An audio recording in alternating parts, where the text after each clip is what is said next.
만 80이 됐습니다.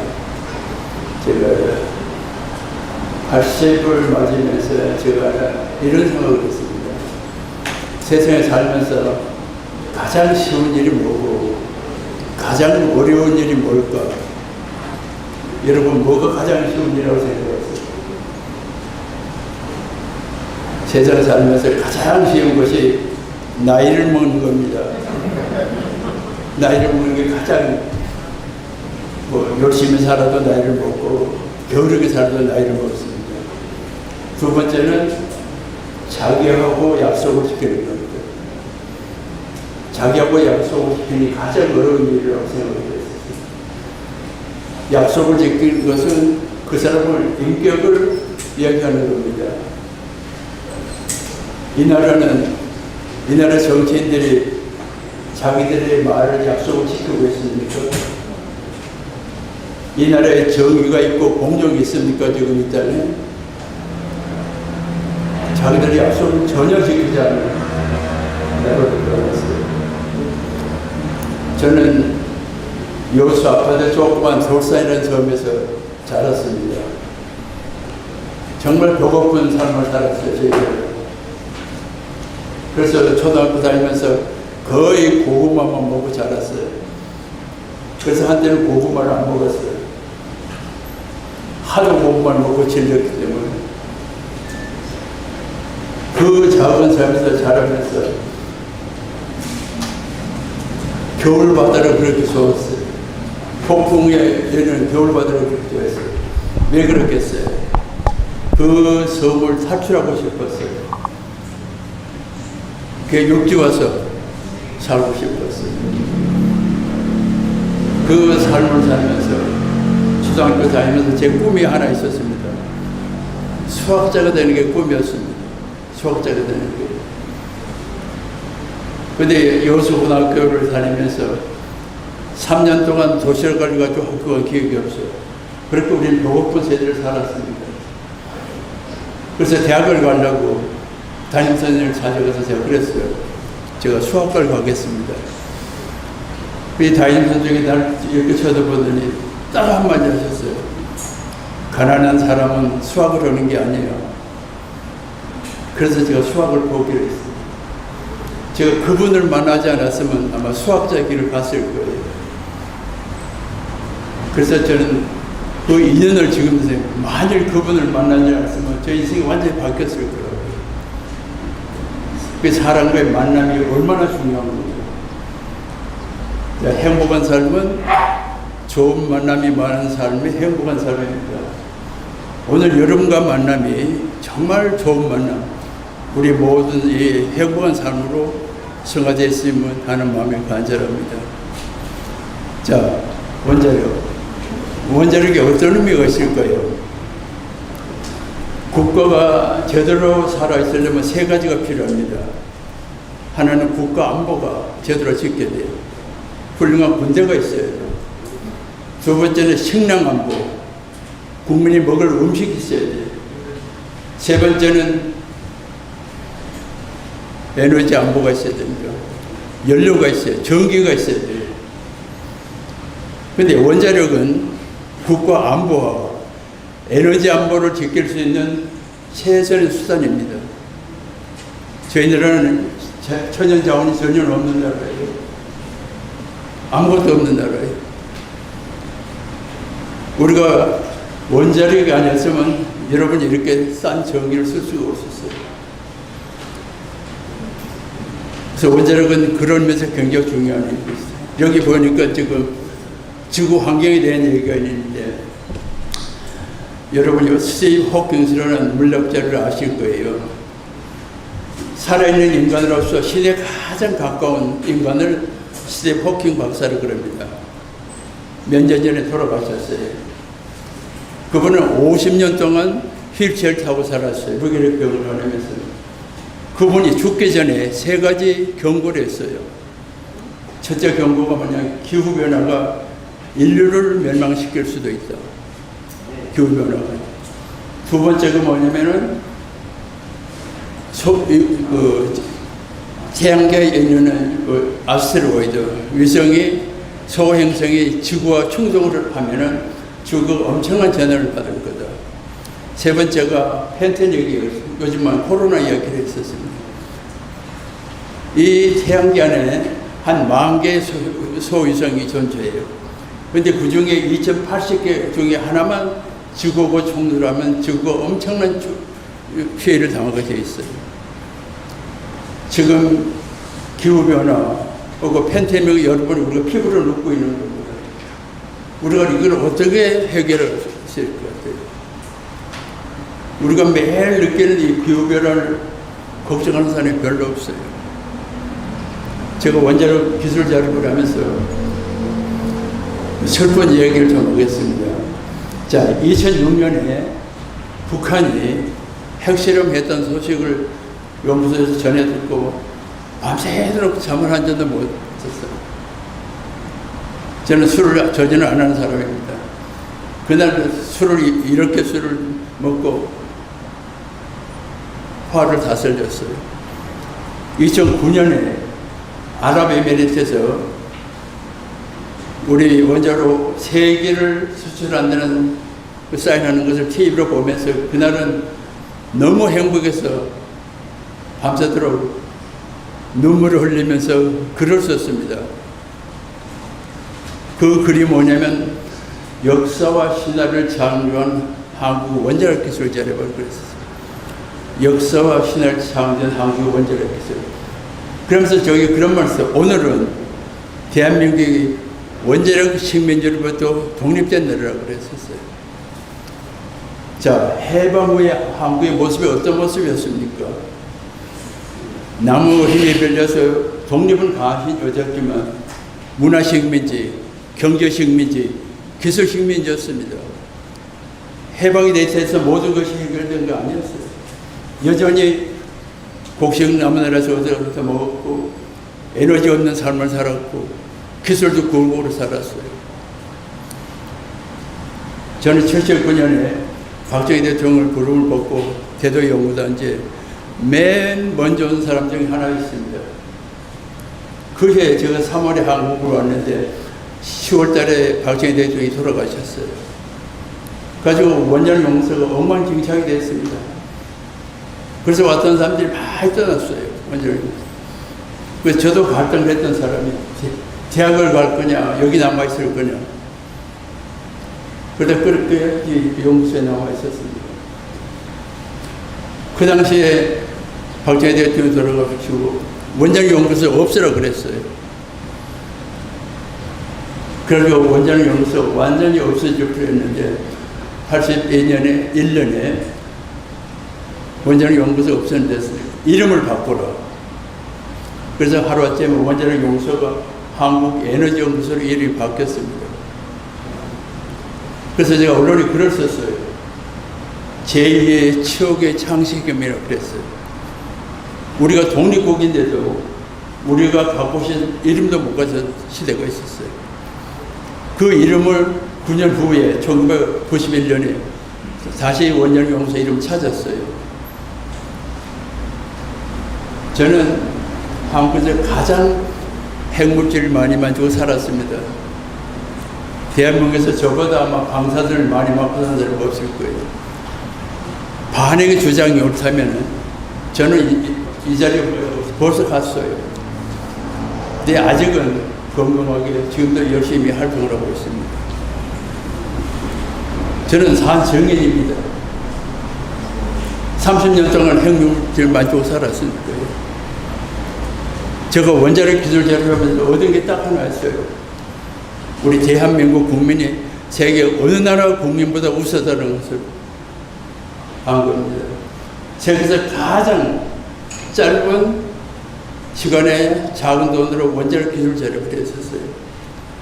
몇 년 전에 TV 방송국의 반핵단체와 같이 토론을 하게 되었어요. 그래서 제가 그랬어요. 대한민국 원자력 발전 기술은 세계에서 단연 1등이라고 그랬더니 옆에 있던 반핵단체가 나를 보고 무슨 건방진 소리를 그렇게 하느냐. 그래서 제가 거꾸로 물었어요. 원자력 발전을 대한민국보다 잘한 나라가 어디냐. 그러니까 이 사람이 대답을 못하는 거예요. 내가 재차 물었어요. 대한민국보다 잘한 나라가 어디냐? 대답을 못하는 거예요. 여러분이 그걸 인정하셔야 돼요. 원자력 발전을 권하는 대한민국의 세계 넘버원입니다. 자, 우리가 탈 원전을 하면 세계 어느 나라가 제일 좋을 것 같아요? 어느 나라가 제일 좋아할 것 같습니까? 제가 이런 이야기를 합니다. 저희들 보고 핵무기를 만들려면 1년만 만들어요. 자, 북한이 우리보다 앞서 있는 게 뭐가 있습니까? 딱 하나 있어요. 핵무기 하나예요. 그 외에는 북한이 우리보다 앞서 있는 게 하나도 없어요. 근데 만약 우리가 국제사회가 대한민국 핵무기 만들어 허용한다면 1년이면 북한 앞서가요. 그럼 김정은이가 우리를 어떻게 뭐로 우리를 협박을 하겠어요? 앞으로 이대로 가면 5년, 탈원전을 앞으로 5년 가면 우리나라 인프라가 다 무너진다. 그러면 그때는 하고 싶어도 못해요. 그걸 여러분이 지켜주셔야 돼요. 여러분 힘으로 지켜주셔야 돼요.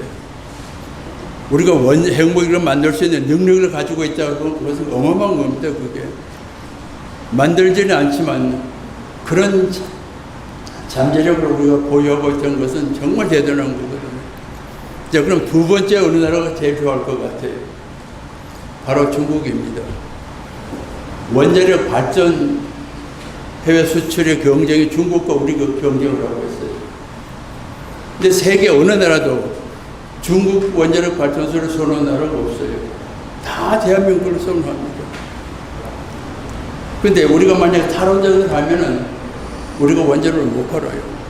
왜냐하면 우리가 원자로를 팔면 60년 동안 해결료를 공급해 줘야 돼요. 그리고 60년 동안 AS를 해줘야 돼요. 근데 탈원전에서 인프라가 다 무너지면 우리가 해결료 공급이 불가능해져요. AS를 할 수가 없어요. 그럼 우리 걸 우리가 팔 수가 없어요. 우리가 탈원전하면 중국이 아마 정말 급할 겁니다. 자, 우리나라 원자력 기술자가 어디까지 왔느냐?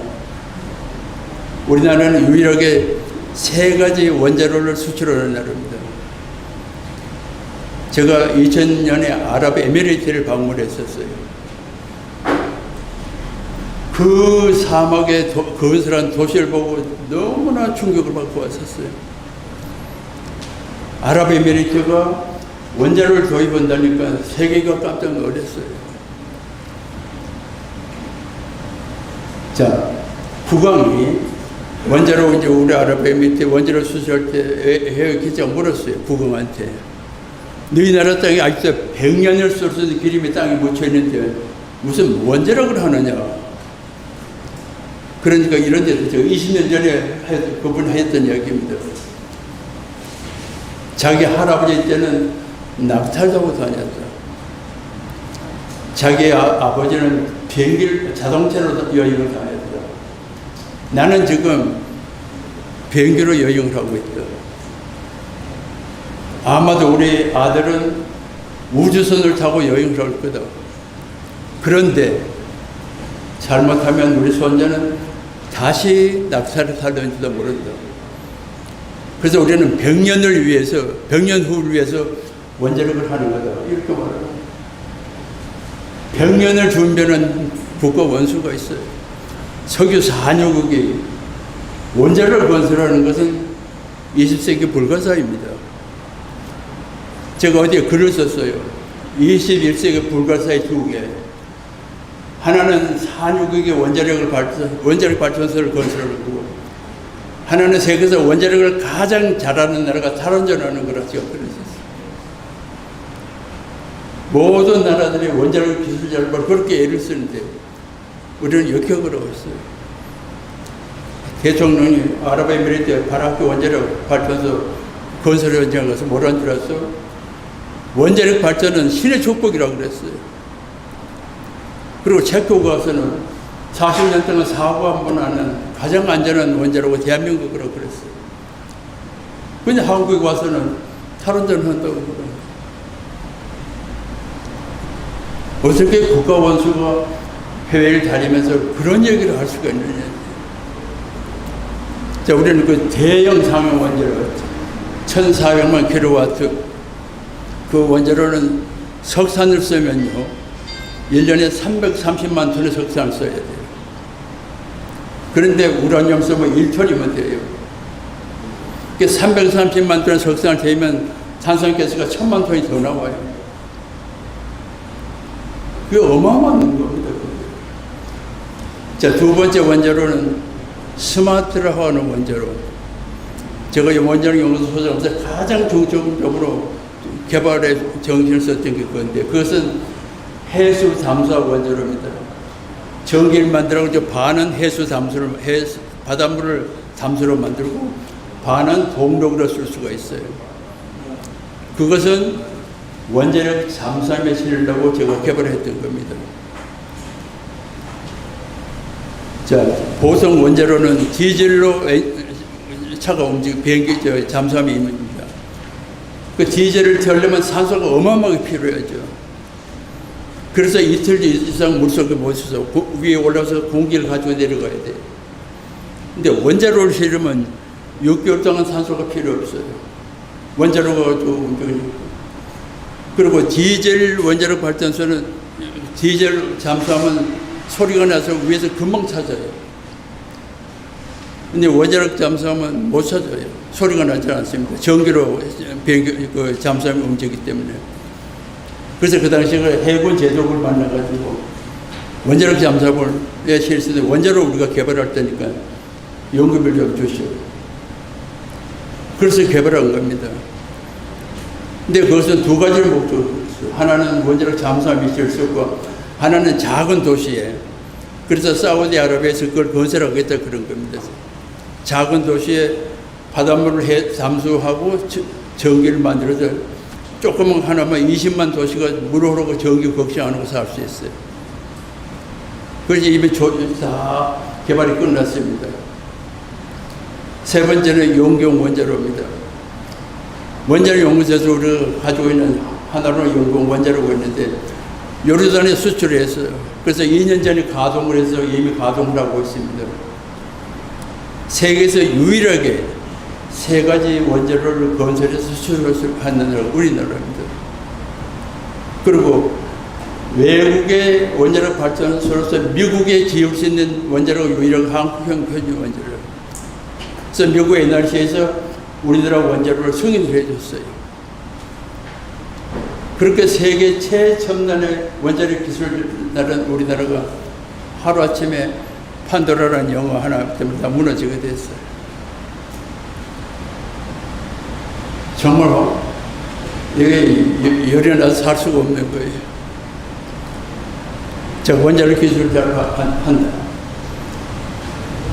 국내 사람들까지 이랬어요. 엽전이 무슨 원자력 기술을 개발하느냐. 우리가 해결을 개발한다니까. 엽전이 무슨 해결을 개발해. 해결이 깨지면 너희들이 책임질 거야. 해외에서 사다 쓰면 되지. 또 원자로를 건설한다. 원자로를 설계한다니까. 얼마나 시비를 많이 했어요. 한국형 표준 원자로가 어디에 있느냐고. 국내 사람들이 저 우를 시비를 했었어요. 제가 통일정책협회 자문을 하는데 95년입니다. 한참 한국 표준 원자로 때문에 많이 시비가 있을 때 그게 회의를 갔더니 서울대학교 회원 한 분이 날 보고 장박사, 네, 지금 언론에 떠들고는 한국 표준형 원자로가 있는 거예요. 시비를 하는 거예요. 일본 같은 나라도 한국 표준, 일본 표준 원자로가 없는데 무슨 한국의 표준 원자로가 있냐고 시비를 하는 거예요. 그래서 제가 그랬습니다. 그 당시에 서울시에서 가장 좋은 원자로가 뭐냐면 가장 좋은 차가 그랜저였습니다. 서울시 내에 다니는 그랜저가 한국 참입니까 미국 참입니까 물었어요. 그러니까 그분이 아이고 이제 무슨 뜻인지 알았대. 자동차는 한국에서 시작하지 않았습니다. 그렇지만 우리나라 사진은 쏘놨다가 그랜저가 다 한국 차입니다. 왜 우리가 스스로 우리를 엽전이라고 우리를 자꾸 낮추냐 이거죠. 저는 원자력 기술처럼서 대한민국 국민에 대한 신뢰가 굉장히 커졌어요. 제가 몇 년 전에 벤츠 딜러 하는 사람이 저를 1년을 쫓아다녔어. 벤츠라는 자동차를 사라고. 그래서 제가 벤츠 나는 왜 저서 안 산다 그랬어요. 그러니까 1년을 쫓아다녔어요. 그래서 제가 마지막에 무슨 말로 물리친 줄 아세요? 제가 마지막에 한마디만 더 하겠다. 이렇게 얘기를 했어요. 나는 대한민국에서 대한민국을 차를 만든 대한민국 엔지니어를 믿어. 그러니까 외국 차를 살 필요를 전혀 느끼지 않는다. 저 그랬어요. 우리나라 차가 지금 얼마나 좋습니까? 정말 우리가 우리 국민을 믿고 살아야 돼요. 정말 우리가 우리 국민을 신뢰하고 살아야 돼요. 자, 지금 이 땅에 공정의 정의가 있습니까, 지금? 어떤 분이 그랬어요. 정의는 물처럼 흐르고, 공정은 물처럼 흐려야 되고, 정의는 강물처럼 흘러야 된다. 이렇게. 제가 원자력을 한 적에 제가 보겠습니다. 원자력을 한 적에 40몇 개국을 다녔습니다. 내가 40몇 개국을 다니면서 가장 관심을 가진 것이 그 나라의 교육제도였어요. 그래서 다녀보면 자원이 하나도 없는데도 잘 사는 나라가 있어요. 자원이 넘쳐 흐르는데도 거지같은 사는. 그게 무슨 차이냐. 선진국과 후진국에 무슨 차이가 있느냐. 저는 딱 세 가지를 봤어요. 제가 그래서 글을 썼습니다. 선진국의 첫째 조건은 국민이 정직해요. 공무원이 정직해요. 그래서 우리가 선진국 가려면 우리가 정직한 삶을 살아야 됩니다. 우리가 정직하지 않으면 우리가 삶이 불편해요. 부자연스러워요. 그래서 저는 학생들한테 강의할 때도 가장 중요하게 생각하는 게 정직성을 강조합니다. 정직한 삶은 삶이 자유로워. 두 번째 선진국의 첫째 조건은 국민이 책을 많이 읽어요. 독서력이 바로 국가 성장 동력인데 책을 읽지 않는 국민이 어떻게 선진국을 가겠어요? 저는 80인데 지금도 출근을 하면서 가방을 꼭 들고 다닙니다. 언제나 제 가방에 책이 들어있었어요. 여기 여성들 계시는데 여성들에게 제가 명품 가방을 하나 만들어줄게요. 저는 명품 가방의 정의를 이렇게 합니다. 그 가방 속에 책이 한 권 있으면 명품 가방입니다. 5천만 원짜리가 명품 가방 아니에요. 그 가방 속에 책이 한 권 있고 그 가방 속에 필기도구가 있으면 그게 명품 가방. 그 세 번째는 여성의 사회활동이 많은 나라예요. 자, 인구의 반이 여성인데 그 여성을 활용 못하면 선진국 절대 못 가요. 저는 첫 아이를 딸을 낳았습니다. 두 번째 아이를 기재바위를 낳았습니다. 그래서 저는 딸기 아빠라 그럽니다. 딸만 둘을 키웠습니다. 저희 두 딸은 날 공과다 걸러와가지고 둘 다 지금 미국에서 살고 있는데 제가 그래요. 이제는 여성도 떳떳한 직업이 있어야 되는 사회가 변했어요. 그래서 저는 원자력을 하면서 가장 중요한 것은 우리 국민이 세계에서 가장 우수한 민족이라는 걸 우리가 서로 알아야 돼요. 두 번째는 우리 국민이 국민을 신뢰하는 그런 사회. 엽전이란 말은 이제 그만 쓰고 우리 국민이 세계 가장 우수한 민족이다. 제가 유재인 학생하고 같이 공부를 했어요. 유재인 학생한테 공부를 하면서 정말 놀란 것은요. 유재인 학생은 뭐가 무섭냐면 유대인이 우리보다 머리 좋은 게 하나도 없어요. 단 한 가지. 하나님이 자기 아버지라는 신념이 굉장히 강해요. 그래서 유대인의 십계를 보면 첫째가 이런 말이 나와요. 우리는 하나님과 계획했단 말이에요. 두 번째는 약속이 생명보다 중요하다는 이야기가 나와요. 약속이 생명보다. 그리고 유대인 엄마는 아이들이 학교 가는 첫날 무슨 짓을 하는 줄 아세요? 꿀을 아이 입술에 발라주면서 배우는 것이 이렇게 달콤한 거에 하루 가르쳐요. 우리가 배우는 거 힘든다고 안 가르쳤어. 배우는 게 달콤하다고 가르쳤어. 그리고 요즘 엄마는 아이들이 집에서 오면 질문하는 게 있어요. 오늘 너가 뭘 보였죠가 아니고 오늘 학교에서 무슨 질문했냐고 묻는 거예요. 자, 유대인이 2000년을 세계에 돌아다니면서 자기들 언어를 지킨 이유가 딱 한 가지 있어요. 통곡의 벽에서 메모를 남겨놔요. 그럼 다른 유대인이 와서 그걸 보고 정보를 교환한 겁니다. 그래서 자기 나라를 모르면 통곡의 벽에 가서 그 정보를 흡수할 수가 없었어요. 그래서 2000년 동안 떠들어가면서 자기 언어를 지켰어요. 그리고 유대 민족은 전 세계 모든 나라의 문화를 경험한 나라예요. 그래서 전 세계 국가의 역사를 다 알아요. 그래서 그 유대 민족은 어디를 가도 실패하는 법이 없어. 그 나라 역사를 알고 그 사람 석권을 알기 때문에. 그래서 우리가 역사를 공부해야 되는 이유가 바로 그런 내용이거든요.